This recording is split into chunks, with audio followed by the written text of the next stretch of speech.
Yo, what's going on, guys? Welcome back to the Boys Do Sports. Today we're kind of in like the preseason still. We're in week 0. Next week we're gonna have football. I know everyone's got their fantasy drafts coming up here pretty soon. We have ours on Saturday. But today we're gonna talk about our takeaways from the final roster cuts and people that are signed. Then we're gonna hit 5 players who we are absolutely not drafting just because they are way too expensive. And then our 3 favorite money lines from week 1, not money lines, but also spreads. So, let's go ahead and jump into it with some takeaways from the rosters here. Yeah, the biggest thing to me was probably the Cardinals cutting Desmond Ridder. Like, they just traded Rondale Moore for Desmond Ridder, like, a couple months ago. That one didn't make a lot of sense to me at all. Yeah, I'm not too sure why they would, but they signed him back to the practice squad today. I just really don't, like, they must have just hated him. They must have hated everything they seen. And, like, honestly, like, the Falcons got a steal out of Rondale Moore for that. I know he's hurt, but, like, shit. Like, if Desmond Ridder was that bad, it's not too bad. I mean, shit. We also seen Perine get cut. Yesterday, we're like, oh, man, Denver running backs are on the way up. And then Perine gets signed to the Chiefs today. So now it's kind of Chiefs running backs all the way down. So Denver running backs in the backfield, like Jaleel McLaughlin, gold, and then like Carson Steele, CEH, trash. Like that's kind of like what's kind of balanced out from the whole Perine situation. Yeah, no, for sure. I'm definitely liking Javonte Williams and Jaleel McLaughlin. Not going to touch anything but Isaiah Pacheco in the Chiefs backfield. Absolutely. Talking about backfields, the Browns cut Deonta Foreman and leaves them literally Nick Chubb, Pierre Strong, and Jerome Ford. So Jerome Ford is a great keep for the first 8 weeks, I'd say. I don't see Chubb coming back fully healthy in 8 weeks or so. Yeah, though, so he's on the PUP list, which means he will miss a guaranteed 4 weeks. But his knee was fucking destroyed. That was disgusting. So I love Jerome Ford right now. I think he's going to be a great pickup. But also still got to draft Chubb. He's one of those guys, whenever he does come back healthy, if you can get him in the late rounds, just stash him on the IR. He might come back and win you in the fantasy playoffs by dropping 30-point games late. You know, he's just he's that kind of back. Could be. I think he's a little bit still slept on. So, let's see here. Josh Jacobs stock at an all-time high with AJ Dillon going on season-ending IR. Yeah, the Packers are always gonna give someone more carries just because they don't like just feeding one guy. We've seen Aaron Jones go out there, run for 6 yards per carry, and they'll still give A.J. Dillon 12 to 14 carries a game, running 2 yards per carry. It's just that's how they do it, and it really sucks. But I, less on the Josh Jacobs side, more on the Marshawn Lloyd. Missed the IR to start the season, so could only miss a few games and maybe come in and start working with Jacobs, but I don't know. I think Jacobs could be a good start to the season. Oh, absolutely, yeah. I think he's not someone I'm going to target super heavily, but if he's sitting there, I'm probably going to go ahead and snipe him. I think he's going to be a great pickup early. It's like one of those guys that you could probably spot start for the first 6 or 7 weeks. I'm not going to be too mad about that at all, especially, if he can provide offense for the Packers. They'll go ahead and just keep feeding him because he is one of those workhorse backs where he does great with volume. You just got to give him the volume. Mm-hmm. Let's see here. Isaiah Spiller gets cut, so Kamani Vidal, safe. Yep. He's safe in the backup position. Yep. Jordan Mason is now officially this Christian McCaffrey handcuffed with Elijah Mitchell going down on season-ending IR. Yes, sir. Let's see. Terrence Marshall gets cut by the Panthers. Yesterday, we were talking about, man, where's he going to go? Then he goes to the 49ers, who, if Brandon Ayuk's holdout keeps going, there's a good chance he might get assigned to the active squad. And he's just a physical freak. So, I mean, I don't know, man. 2021 second-round pick out of LSU. I could see him earning some playing time, but they did sign Juwan Jennings to a 2-year deal or something like that, or a 3-year deal. And then they also drafted Ricky Pearsall. So it just really depends how they end up wanting to play this, and if, like you said, Ayuk is either going to hold out or what's going on there. That's what I'm saying. If Ayuk continues to hold out, I don't know what that wide receiver core is going to look like with Deebo Samuel having to run wide receiver 1. Probably not. Like, he's just not, like, I get into arguments with people about this all the time. Yes, he's a great wide receiver. No, he's not a wide receiver 1. Well, I would say it more as... That's not his position. Yes, he's a great football player. Like, he's a great football player, but maybe just not a perfect wide receiver.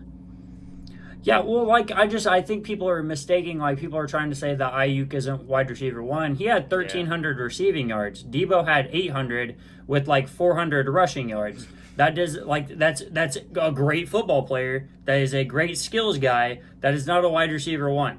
That's, like, he could possibly, he's a slot guy. He's a running back guy.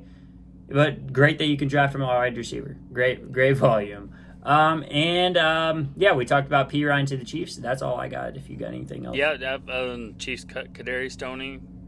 Adios, buddy. Oh, yeah, funny. Fucking hilarious. Vikings cut Robert Tonyan. Figured since Hawk wasn't coming back till mid-season, he was safe, but I don't know who the Vikings are going to have at tight end. Johnny Munt, maybe. So that's weird. And then the Broncos cut Tim Patrick.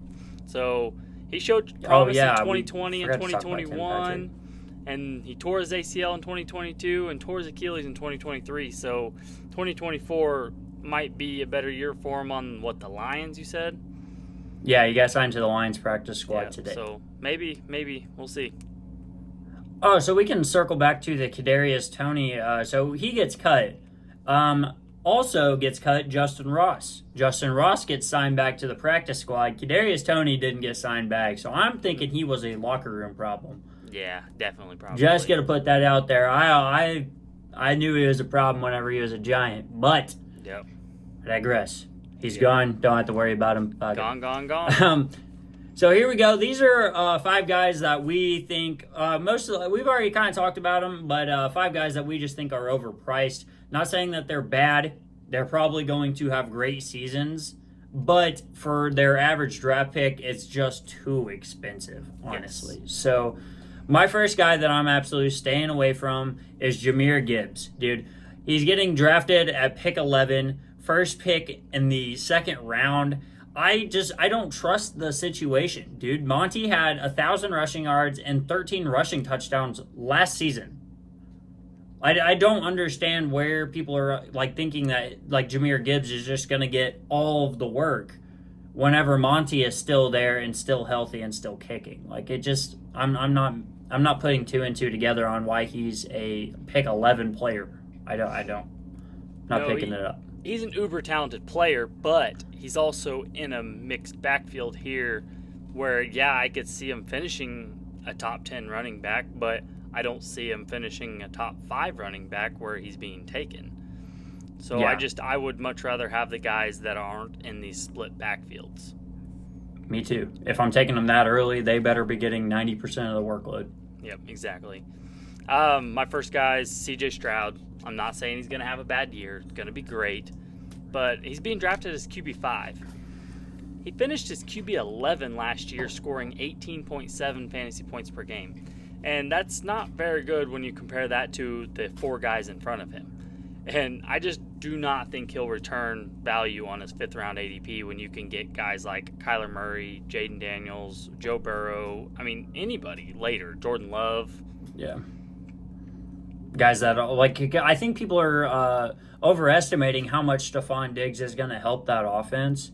Whenever it's like, yes, he has weapons, but weapons weren't the problem. He had deep threat guys, and he had guys who run great routes and got open. He was able to spread the ball around.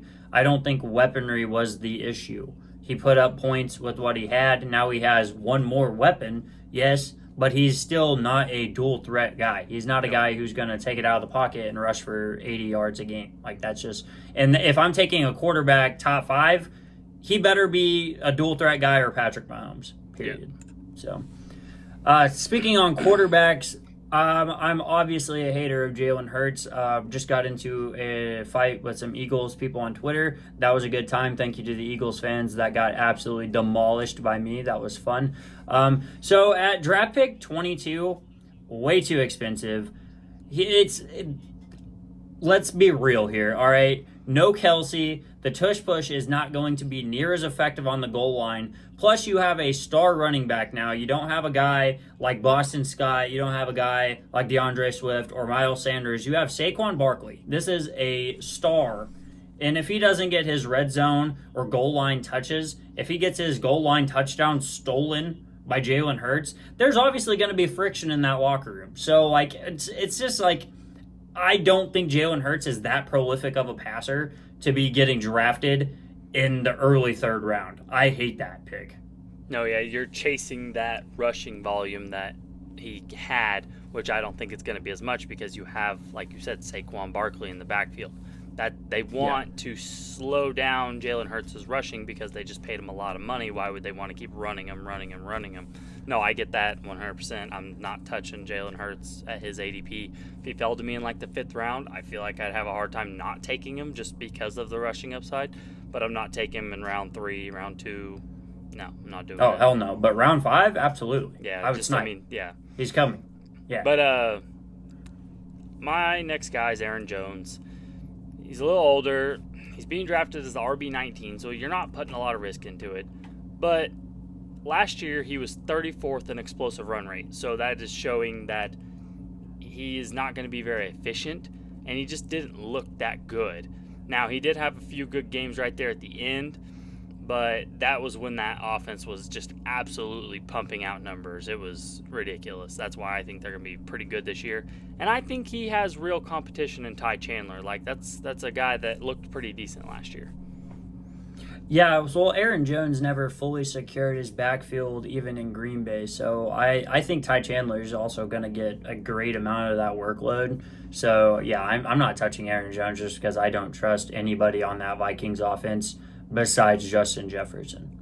That's the only player I would even touch with a 10-foot stick on that Vikings offense. I agree. Just no way, dude. I hate that offense. Maybe Hawkinson when he comes back healthy, but still, he's not Justin Jefferson. Yeah.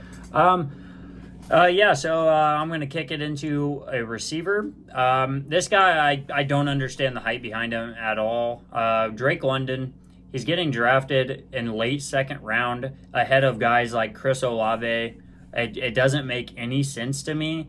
It's like people think that Kirk Cousins is going to come to Atlanta and just all of a sudden make the Atlanta Falcons offense just explode. He's going to throw for 5,000 passing yards. People are overvaluing him, overvaluing Pitts, overvaluing shit. Probably everybody on that roster. The only one that I get value on there is Bijan. I understand that hype. But Drake London, he hasn't shown anything, dude. I at pick 17? No way, dude. Not touching it. Yeah, no, coming off the board is like the wide receiver 11. He's never finished better than like wide receiver 35 or something like that, 40 or something.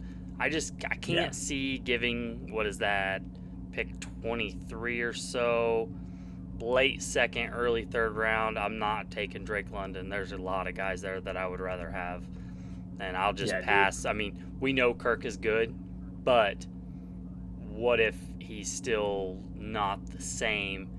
Or if he gets hurt and we see Michael Penix, we just don't know what that's going to be like, and we don't want to know, I don't think. Yeah, I'm not touching it, dude. Yeah. My next guy is DeAndre Swift. Being drafted as RB22, but he's never finished better than the RB15 in his 4th and 3. He's going into his 4th season on his 3rd team. So I just think that there's a lot of talent in this Bears backfield, and he could fall out of favor quick with Roschon Johnson being young and talented, with Khalil Herbert looking good still. And I don't know. I just don't trust Swift to be able to get back you that 7th round pick that you're going to be spending when you could get a lot of other guys later that are better. Yeah, I'm not. DeAndre Swift really came back to bite me in the ass last season. I thought rushing behind the Eagles' offensive line, he was going to show that second year Swift on the Lions that absolutely torched everybody early before he got hurt. Just an absolute dominant running back. And then I get Eagles DeAndre Swift. So there's just no way I'm touching him on the Bears this season, especially in a committee backfield. I I might not draft anyone on that Bears running back committee. I'm just not a committee running back guy. I hate it. So, all right, let's see here. All right, I got another wide receiver here. At draft pick 14 is Marvin Harrison Jr. I think he's going to be great. I do. I think pick 14 for a guy that's never played a snap in the NFL, never played in a real game. I think that's way too expensive. I don't see it. I still think rookie wide receivers should be going third, fourth round if they're like top tier talented guys, maybe. And that's still pretty expensive for a rookie that hasn't played a single game. But second round, man, no way. I'm not touching him. Yeah, no, like when we drafted Jamar Chase as a rookie, like highly touted guy, he still went in like round 11, I think. Like, yeah, I got him. Yeah, it was crazy. Yeah, I ended up with him in the draft I did this weekend, but it was him or like Puka or Devontae Adams, and I think I'm still gonna go Marvin Harrison Jr. just because I don't trust Puka too much. But my next guy is Kyron Williams. We're talking about that Rams offense. He's being drafted as the RB8, and with an RB7 finish last year with no competition. And other studs like Cooper Kupp and Puka Nacua missed a couple games or one game, and Tyler Higbee going down for season. They were missing, and I think Matt Stafford may have even been down a couple games. I don't think he'll get as much of a workload this year, and he's returning punts apparently. So, yeah, I'm not sure what Sean McVay is thinking there. Like, that just is not a recipe for some. Like, why are you having RB1 return punts? Like, that's just got to be something where he's just like, all right, I really like what we got in Blake Corum here. Yep. Like, I just don't see any other way around that. Like, punt returning is for a guy that barely makes the roster. That's your wide receiver 6 out there, not your RB1. Well, sticking to the Rams offense, you already said his name, Puka Nacua. He's getting drafted at draft pick 12. That is insanely expensive. I get that he had an absolute monster season last year, but Cooper Kupp came back healthy. He's fine. He's still Matt Stafford's guy. In camp, he's been his guy. I've seen videos of him getting, like, that connection is still there. If Cooper Kupp is 100% healthy, he's still going to get the volume over Puka Nacua. And Puka Nacua is getting drafted 2 rounds earlier. Probably 20 picks earlier, 20 entire picks over someone who won the fucking Triple Crown, dude. 2 years ago. No. It wasn't that long ago. He gets hurt one time. People think he's done. I get it, 100%. I just said I think Puka's a little spicy for my taste, but I'm going to avoid him. My last one, Zach Moss. Chase Brown will be the RB1 in this backfield. Moss is very efficient. He showed that in Indianapolis when he took over for Jonathan Taylor. He looked good, and then all of a sudden Taylor come back, and he was that secondary back. He was running for like 3.2 yards per carry, and he just can never take over an actual backfield, like even when he shared one with Devin Singletary. Yeah, I feel like Zach Moss had his little insanity run, and people just absolutely overvalued him after that. If he is not the number 1 running back getting all the work, he's not going to be great. That's just how it's been. That's how his past has been. And I'm still high on Chase Brown, higher than Zach Moss anyway. So, yeah, go ahead and avoid that cat. So here we go. We can jump into our favorite plays for week 1. We can finally talk about some fucking actual football here, dude. I'm so stoked. So kicking it off, go ahead and tell me what I already know. I just want to hear it again. Packers plus 124 against the Eagles. I am telling you, it's not even like the Eagles are a good team. The Packers are a great team.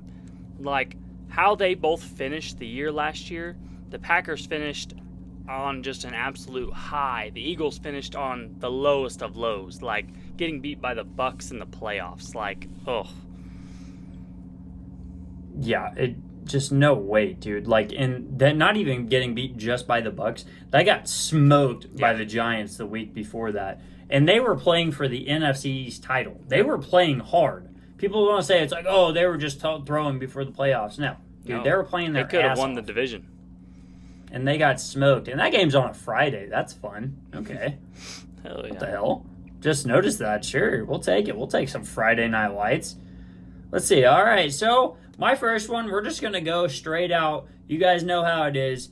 Go Giants. Giants at MetLife. Underdogs by 1 point. I'm not taking that shit. Give me the Giants at minus 102 to beat the Vikings. I think it's disrespectful.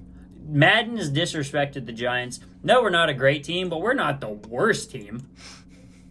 I can tell you 5 teams that are worse than the fucking New York Football Giants. But I won't, because that might upset some fan bases. The Cowboys are one of them. So go ahead and tell me your second one.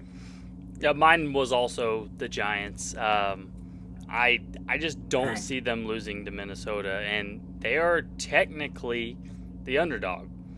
I mean, you're getting practically even money on it. So I'm down. Giants all the way on that one. I think they're going to be a more complete team. I like it. Yeah, that's going to be a cash cow for me. That's going to be a 5-unit Mega Max. So here we go. My next one, I'm actually super high on this one as well. Lions minus 3.5 over the Rams. I think it's getting played in Detroit. I can double check that real quick. It is, yeah, it's getting played in Detroit. Yeah, it's going to be the Sunday night football game, Rams versus the Lions. I think the Lions offense comes out biting kneecaps, going crazy. Go ahead and give me the points. I'll take it. Yeah, nope, I agree with that too. My last one is a little crazy. People are going to hate on it, but Raiders plus 145 to beat the Chargers. I think this Raiders team is a lot more gritty than the Chargers will be. And the Chargers, it's a new offense, new head coach, new everything. Like, the defense isn't going to be any good. I just don't see them beating the tough Raiders team with Antonio Pierce.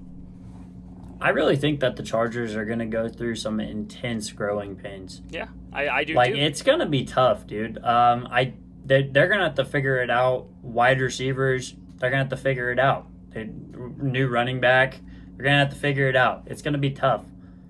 We're going to see how it goes. But yeah, I agree. I think the Raiders, I don't know if I'll actually take that just because those games are always either really close or the Raiders beat them by 100. So you never know. My last one, we're going to go ahead and take the AFC South matchup of the week.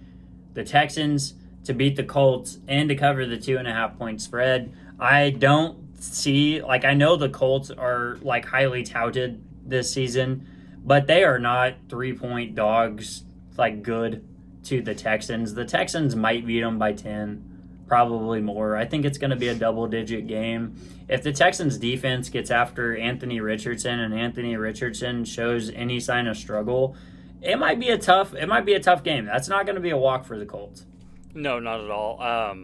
And I think they'll struggle early with, Anthony Richardson only started like 4 games last year.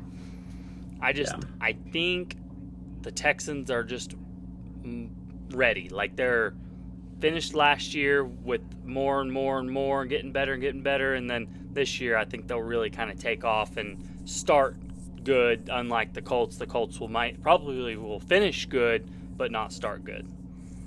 Yeah, that's kind of where I'm at. I think the Texans are kind of through their growing pains. They kind of went through their growing pains early last season, and then C.J. Stroud kind of blossomed into the QB1. And I don't know if the Colts are going to do that early. I think they're going to struggle for the first 4, like you said. So, yeah, that's all I got. You good? Yep. All right, guys. Thank you guys so much for watching all the way through. If you can, go ahead and drop us a like. If you are new around here, hit the subscribe button. We are like 9 subs away from 500. 500 was our off-season goal. The fact that we're actually about to hit that is kind of sweet. If you guys want to go watch our short form content, go hit up the TikTok. We also made an Instagram page. I forget to post on there a whole lot, but I'm trying. So go ahead and go follow over there too, and we'll see you guys next week. Peace.